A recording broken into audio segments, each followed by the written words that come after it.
Hi everybody, going to read Where the Wild Things Are by Maurice Sendak.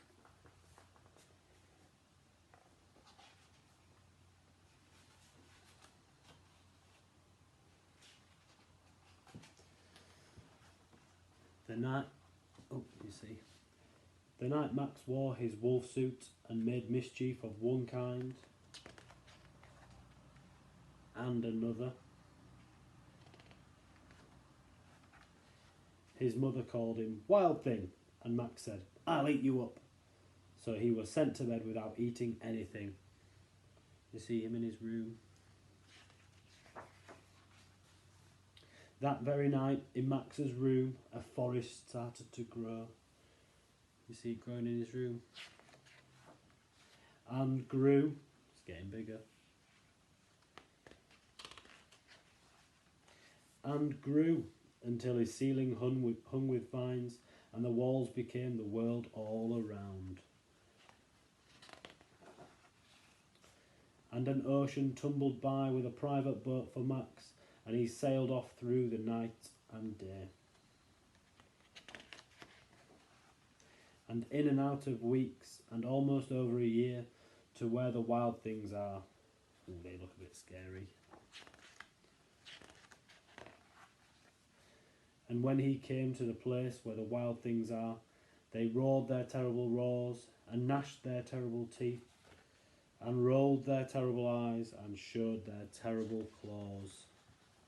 You see. Till Max said, "Be still," and tamed them with the magic trick of staring into all their yellow eyes without blinking once, and they were frightened and called him the most wild thing of all. I made him king of all wild things. See him with his crown on. "And now," cried Max, "let the wild rumpus start." A rumpus is like a party. You see them all having a great time. They're climbing the trees. He's riding on the back of one there.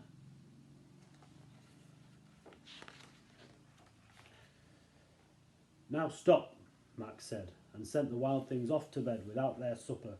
And Max, the king of all wild things, was lonely and wanted to be where someone loved him best of all. He's not looking very happy here.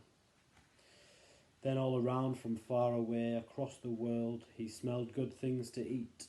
So he gave up being king of where the wild things are. Where do you think he's going to go? But the wild things cried, "Oh, please don't go. We'll eat you up. We love you so." And Max said no. The wild things roared their terrible roars, and gnashed their terrible teeth, and rolled their terrible eyes, and showed their terrible claws. But Max stepped into his private boat and waved goodbye. You see him?